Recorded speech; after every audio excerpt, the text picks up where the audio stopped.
तारिक रहमान बांग्लादेश के नए प्रधानमंत्री बनेंगे। जब प्रधानमंत्री का ये ताज उनके सिर पर सजेगा, कुछ बहुत बड़ी चुनौतियां होंगी।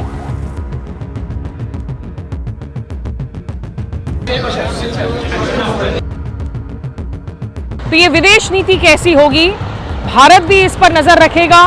भारत को भी जरूरत है कि बांग्लादेश भारत के हितों का ख्याल रखे, खास करके सुरक्षा हितों का।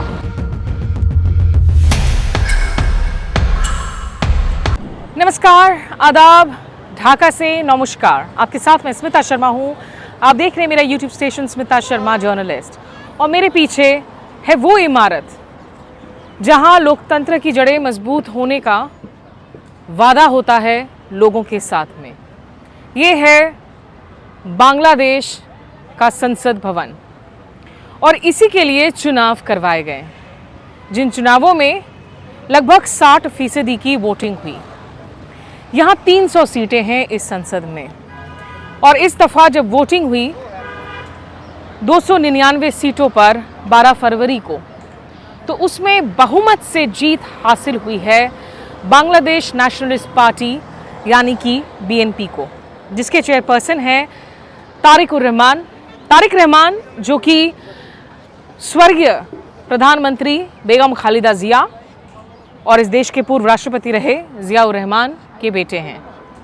2008 से वो लंदन में रह रहे थे एग्जाइल में। 2006 में यहाँ चुनाव लड़ने की कोशिश की थी, तब उनको कामयाबी नहीं मिली थी, जब उनकी माँ यहाँ पर प्रधानमंत्री थी। और बाद में जब वो लौटे वतन पिछले साल, तब इसलिए लौटे क्योंकि उनके ऊपर जितने आपराधिक मुकदमे दर्ज कराए गए थे शेख हसीना के शासनकाल में, वो मुकदमे जब तख्ता पलट हुआ शेख हसीना का जुलाई 2024 के जन आंदोलन के बाद, तो वो मुकदमे अब हटा दिए गए हैं।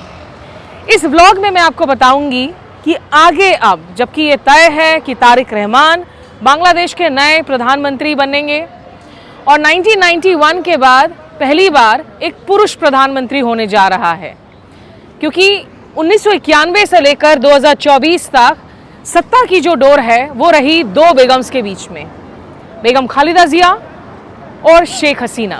और शेख हसीना अब भारत में एग्जाइल में रह रही हैं और उसका असर आपसी संबंधों पर भी पड़ रहा है। देखिए, तारिक रहमान जिन्होंने अपनी पूरी कैंपेन को थोड़ा लो की रखा, पॉजिटिव रखा और ख़ास करके बांग्लादेश की औरतों को बार बार ये वादा किया कि हम महिला सशक्तिकरण करेंगे, आपको और अवसर देंगे, साथ लेकर चलेंगे। उनका ये वादा जमात इस्लामी से हटकर था, जो आज अब इसी संसद में विपक्ष बनकर उभरा है।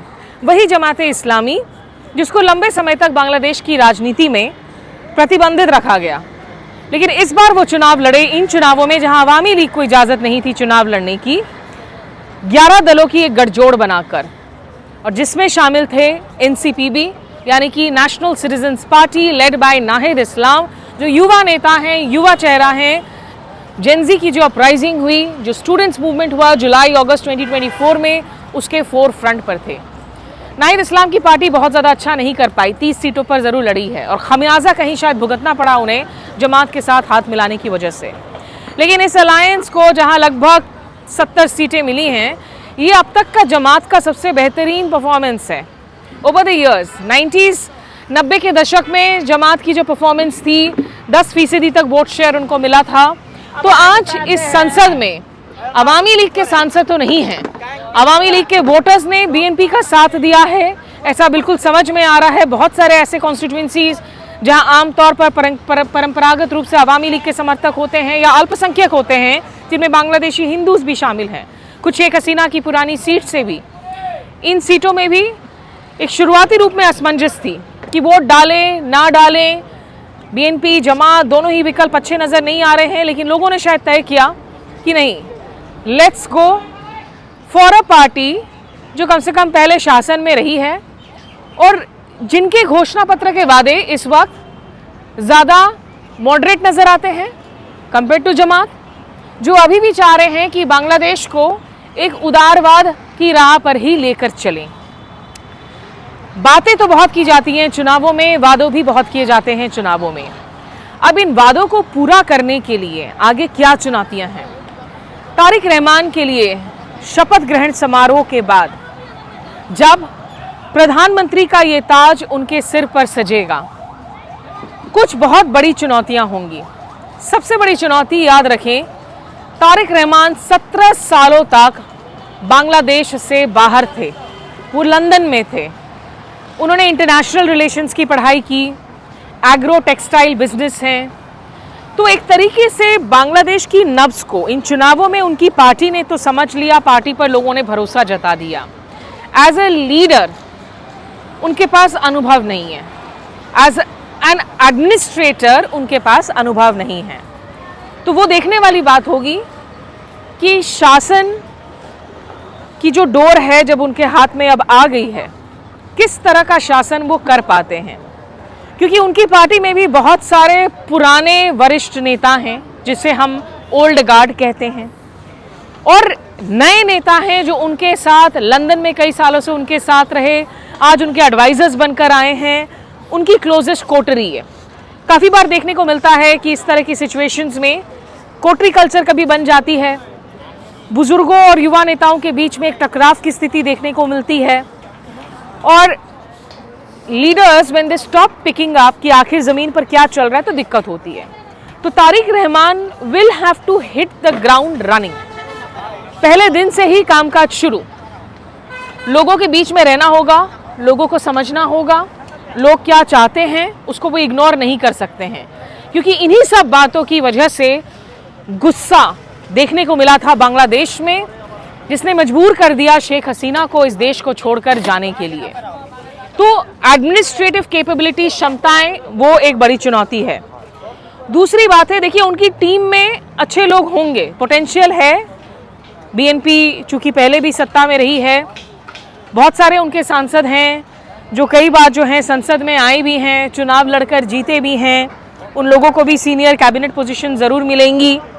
देश की अर्थव्यवस्था को सुधारना, शेख हसीना के शासनकाल में बहुत बात की जाती थी कि देखिए बांग्लादेश के आप इकोनॉमी को देखिए, यहाँ टेक्सटाइल इंडस्ट्री इतने फर्राटे से आगे बढ़ रही है। निश्चित रूप से राजधानी ढाका को अगर आप देखें, इतना अपस्केल नज़र आता है, चारों तरफ आपको हाई राइजेस, साफ सड़कें नज़र आएंगी। चुनावों की वजह से, छुट्टियों की वजह से ट्रैफिक स्मूथ नज़र आ रहा है। ट्रैफिक यहाँ की हमेशा से ही एक चुनौती बनी हुई है, लेकिन इतने बड़े बड़े कैफेटेरिया, रेस्टोरेंट, मॉल्स, ब्रांडेड कंपनियां आपको नजर आएंगी। आपको लगेगा कि Dhaka is as cosmopolitan as any other global capital. तो इकोनॉमिक एक प्रोग्रेस जरूर हुई जब शेख हसीना प्रधानमंत्री थी। सोशल इंडाइसिस में भी बांग्लादेश ने अच्छा परफॉर्म किया। ये कहा गया कि देखिए जो विमेन की जो मोर्टालिटी रेट है जो प्रेगनेंसी के दौरान में, वो कम हो रही है, और लोग जो हैं वो ज़्यादा लंबी ज़िंदगियाँ जी रहे हैं, उनकी ज़िंदगी हेल्थ हो रही है, मदर्स की कंडीशन बेटर हो रही है, ज़्यादा औरतें आ रही हैं वर्कफोर्स में। लेकिन जो एक बहुत बड़ा आरोप लगा शेख हसीना पर, वो था भ्रष्टाचार का। और भ्रष्टाचार एक ऐसा मुद्दा है जिसको हमने दक्षिण एशिया में पिछले कुछ सालों में देखा है, जिसकी वजह से सरकारें गिरी हैं।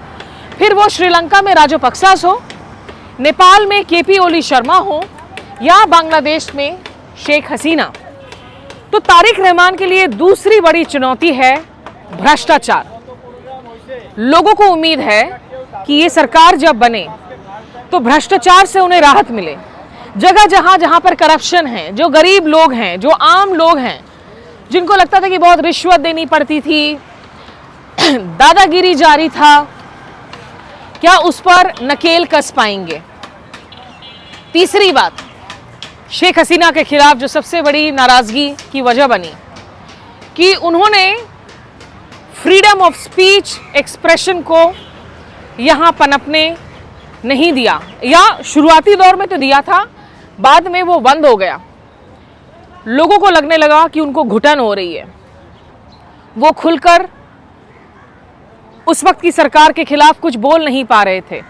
संसद में आरोप लग रहा था कि विपक्षियों के लिए कोई जगह नहीं थी, क्योंकि ये भले ही इस्लामिक मुल्क हो लेकिन है तो लोकतंत्र। बीएनपी ने कभी खुद चुनाव बहिष्कार किया तो कभी उन्हें लड़ने नहीं दिया गया। और ये कहा गया कि अपने जो डिट्रैक्टर्स हैं, क्रिटिक्स हैं, उनको वो जेलों में बंद करवा रही थी, इन्फोर्स्ड डिसअपियरेंसेस हो रहे थे, व्लॉगर्स को अरेस्ट किया जा रहा था, मीडिया की हालत बहुत खराब थी, जर्नलिस्ट्स कुछ नहीं लिख पाते थे क्रिटिसाइज करते हुए। पूरी मीडिया को लगा कि यहाँ की मीडिया भी गोदी मीडिया बन गई है जिनको पैसे मिल रहे हैं। तो ये है एक और बड़ी चुनौती नए प्रधानमंत्री के लिए। लोगों को आज़ादी चाहिए, लोगों को खुलकर जीने की, बराबरी से जीने के अधिकार चाहिए, लेकिन क्या वो ऐसा कर पाएंगे बिना वेंजियंस पॉलिटिक्स, यानी कि बिना बदले की राजनीति के। पिछले 17-18 महीनों में जब से मोहम्मद यूनुस की अंतरिम सरकार आई, जेनजी प्रोटेस्ट के दौरान, क्योंकि उसमें पुलिस की गोलीबारी में जहां सैकड़ों लोगों की जान गई, मासूमों पर गोलियां चलाई गई, निहत्थे स्टूडेंट्स, कार्यकर्ताओं पर गोलियां चलाई गई, अरेस्ट किया गया, और उसके बाद शेख हसीना फरार हुई ढाका छोड़कर। सड़कों पर आगजनी, यहाँ का कानून व्यवस्था जिस तरीके से बिगड़ा, और इन 17-18 महीनों में कानून व्यवस्था एक बहुत बड़ी चुनौती बन गई। इस दौरान भी बहुत लोगों को अरेस्ट किया गया है। मीडिया पर अभी भी जो है बहुत दबाव बना हुआ था। ऐसा नहीं था कि शेख हसीना चली गई तो वो बीएनपी को खुलकर जो क्रिटिसाइज कर पा रहे थे। तो ये जो बैलेंस है कि तारिक रहमान अपनी पार्टी को आगे बढ़ाएंगे, उनकी पार्टी के लोगों को लगता है उनके साथ अन्याय हुआ था क्योंकि शेख हसीना ने उनके आवाज़ को दबा दिया था, क्या वो पार्टी के लोगों को खुश कर पाएंगे बिना बदले की राजनीति किए। बहुत सारे आवामी लीग के नेताओं को हमने देखा, जैसे दीपू मोनी, उनकी जो पूर्व विदेश मंत्री थी, अदालत में पेश होते वक्त केसेस के दौरान उन लोगों के साथ में बहुत बुरा बर्ताव किया, मॉब्स ने मारा गया, पीटा गया, किसी के कपड़े फाड़ दिए गए, और लगातार एक प्रेशर बना रहा। किसी भी लोकतंत्र के लिए ज़रूरी है कि अगर आप भविष्य की बात कर रहे हैं, कुछ नया बनाने की बात कर रहे हैं, न्याय की तो ज़रूरत है, क्लोजर, हीलिंग की ज़रूरत है पुराने ट्रॉमास के लिए, लेकिन अगर आप सिर्फ बदले की राजनीति में उलझ कर रह जाएंगे तो कुछ नया करने वाली जो नींव रखने की बात होती है वो नहीं कर पाएंगे। तो ये है एक और बड़ी चुनौती तारिक रहमान के लिए। और जो आखिरी बड़ी चुनौती है वो है इस संसद में बैठकर जो विदेश नीति तय करती है उनकी सरकार, जिस विदेश नीति में सबसे ज़्यादा चुनौतीपूर्ण है पड़ोसी मुल्कों, और जो उनका सबसे बड़ा पड़ोसी मुल्क है यानी कि भारत, उसके साथ कैसे संबंध होंगे। भारत बांग्लादेश के बीच में बहुत ज़्यादा तनाव, तल्खियाँ आई हैं पिछले कुछ वक्त में। शेख हसीना को यहाँ की अंतर्राष्ट्रीय ट्राइब्यूनल ने फांसी की सज़ा सुनाई है, और यहाँ इलेक्शंस के दौरान हमने देखा भारत सीधे तौर पर एक मुद्दा नहीं था। जमात और बीएनपी भारत पर बयानबाजी करने से बच रहे थे, लेकिन जमात के जो अलायंस पार्टनर्स थे, एनसीपी, खिलाफत, वो लोग रह रहकर भारतीय उच्चायोग के बाहर जा रहे थे, वहाँ प्रोटेस्ट कर रहे थे, विरोध कर रहे थे, काफ़ी बार जो है ये हिंसक होते हुए नजर आए, मांग कर रहे हैं कि शेख हसीना को भारत वापस लौटाए, और वो एक कंटेंशियस इशू बना हुआ है। लेकिन प्रधानमंत्री नरेंद्र मोदी ने अर्ली कॉन्वर्सेशंस इनिशिएट किए हैं तारिक रहमान के साथ, ट्विटर के ज़रिए, कॉल्स के ज़रिए। जब खालिदा जिया का निधन हुआ कुछ वक्त पहले तो डॉक्टर एस जयशंकर आए थे, तारिक रहमान के साथ मुलाकात की थी, कंडोलेंस मैसेज दिया था। रक्षा मंत्री राजनाथ सिंह दिल्ली स्थित बांग्लादेश के उच्चायोग में गए थे, वहाँ जाकर शोक संदेशा लिखा था। भारतीय संसद में भी शोक संदेशा पढ़ा गया बेगम खालिदा जिया के लिए बजट सेशन की शुरुआत में।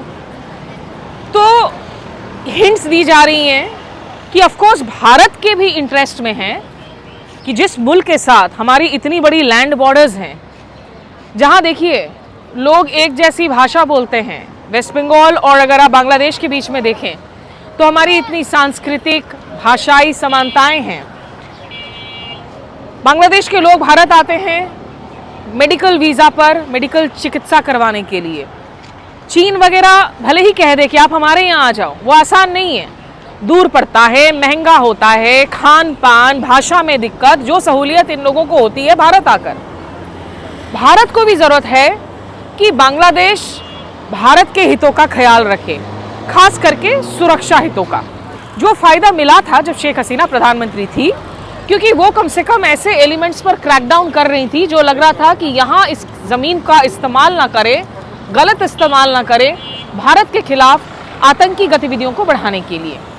लेकिन पिछले कुछ वक्त में हमने जिस तरीके से देखा है कि बांग्लादेश और पाकिस्तान के बीच में फ़्लाइट्स ऑपरेट हो रही हैं, कराची टू ढाका, विमान एयरवेज, इन चुनावों में हमने देखा पाकिस्तानी जर्नलिस्ट आकर कवरेज कर रहे हैं। पहले कभी नहीं सोचा था, अनप्रेसिडेंटेड था, क्योंकि पाकिस्तान से ही आज़ादी की लड़ाई लड़कर 1971 में बांग्लादेश का निर्माण हुआ था और इस लड़ाई में सबसे अहम भूमिका निभाई थी भारत ने, तत्कालीन प्रधानमंत्री इंदिरा गांधी ने। तो ये रिश्ते ऐतिहासिक हैं, ये रिश्ते कॉम्प्लिकेटेड हैं, ये रिश्ते बहुत टर्ब्यूलेंट हैं, उथल पुथल की स्थिति है लगातार। कभी लगता है लहरें ऊपर से शांत है तो लहरों के नीचे से एक तूफान आने की आहट सुनाई दे रही होती है। बाजार, हाट, रेल, ट्रेन, तमाम संपर्क के साधन हैं, लोग जुड़े हुए हैं। बहुत सी लोग मिले हमें सड़कों पर जिन्होंने मोहब्बत के पैगाम दिए हिंदुस्तानियों के लिए।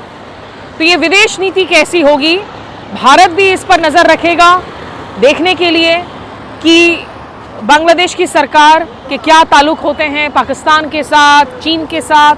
जाहिर सी बात है, फॉरेन पॉलिटिक्स, जियो पॉलिटिक्स में at the end of the day आप अपने राष्ट्र हितों का ख्याल रखते हैं।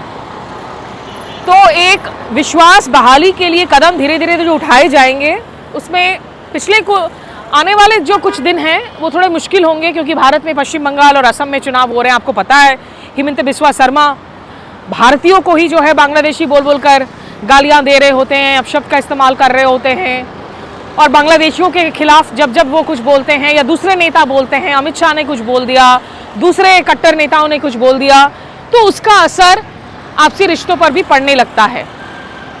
तो एक ऐसा वक्त है दक्षिण एशिया में जहां अगर आप देखें आज भारत मजबूर हुआ है कि तालिबान के साथ संबंधों को मजबूत कर रहा है, जो अनथिंकेबल था कुछ सालों पहले तक। श्रीलंका में अनुरा कुमार दिसानायके के साथ हम काम कर रहे हैं। AI समिट जो होने जा रहा है दिल्ली में, उसमें अनुरा कुमार दिसानायके आ रहे हैं। JVP के वो नेता जिनके साथ कभी भारत के रिश्ते अच्छे नहीं थे, भारत को लगता था कि वो जो तमिल ओरिजिन या तमिल स्पीकिंग पॉपुलेशन है जो श्रीलंका में, उनके खिलाफ बहुत कुछ गलत किया है दिसानायके ने, मार्क्सिस्ट नेता है। लेकिन देखिए जब उनकी सरकार बनी, बहुमत से जीत कर आए, अरगलाई मूवमेंट के बाद जिसकी भी शुरुआत भ्रष्टाचार से हुई थी, आज भारत काम कर रहा है दिसानायके के साथ। नेपाल में भी जेनजी की जो प्रोटेस्ट की वजह से वहाँ सरकार गई, वहाँ पर भी अभी एक टेक्नोक्रेट सरकार है, सुशीला करकी लीड कर रही है, वहाँ चुनाव होने हैं। तो ये जियोपॉलिटिक्स की एक मजबूरी है, कंपल्शन है, आप अपने हितों के हिसाब से काम करते हैं। और अगर आप एक लोकतांत्रिक देश हैं तो दूसरे देशों में जिसकी भी जो हुकूमत हो उसके साथ तो आपको काम करना होगा। हम थोप नहीं सकते हैं हमारी चॉइसेस को किसी मुल्क पर। तो भारत को भी देखना होगा कि बांग्लादेश के साथ एक अच्छे म्यूचुअल ट्रस्ट, रिस्पेक्ट वाले रिश्तों के लिए कैसे बातें आगे बढ़ाई जाएं। बांग्लादेश के लोगों को भी लगे कि भाई एक बिग ब्रदर बुली एटीट्यूड नहीं देखने को मिल रहा है, और बांग्लादेश को भी देखना होगा कि जिस बड़े पड़ोसी मुल्क पर कारोबार के लिए, मेडिकल टूरिज्म के लिए बांग्लादेश और बांग्लादेश के लोग, यहाँ की आवाम इतनी निर्भर हैं, उस देश के सुरक्षा हितों को कोई नुकसान न पहुँचाया जाए। तो ये कुछ बातें रखनी थी। South Asia is at a very important historic crossroads, और यहाँ से आगे बांग्लादेश का भविष्य क्या होगा, जमात BNP के बीच में ताल्लुकात कैसे होंगे, क्या कोई सांठगांठ हो जाएगी आगे चलकर, क्या रिश्ते हॉस्टाइल रहेंगे, क्या जमात कोशिश करेगा कि अपने जो कट्टर विचार हैं वो कहीं ना कहीं सरकार पर लाद सके, या बांग्लादेश हमेशा की तरह एक रिजिलियंट, मॉडरेट समाज बनकर आगे भी जो है नई राह अपने लिए बनाता रहेगा। बहुत सारे ऐसे सवाल हैं जिनके जवाब अभी तो नहीं दिए जा सकते हैं, लेकिन फ़िलहाल हमारी तरफ से हम बांग्लादेश की सरकार और बांग्लादेश के लोगों को अपनी शुभकामनाएं ज़रूर दे सकते हैं एक स्थिर स्थायी भविष्य के लिए। तो ढाका में संसद भवन के सामने से ये कुछ बातें आप लोगों तक रखनी थी। आपको अगर ये बातें पसंद आए तो आप इस कंटेंट को लाइक कीजिए, शेयर कीजिए और हमारे साथ जुड़ने के लिए बहुत शुक्रिया। मेरे सहयोगी मयंक गाजवानी के साथ ढाका से मैं स्मिता शर्मा। नमस्कार, आदाब।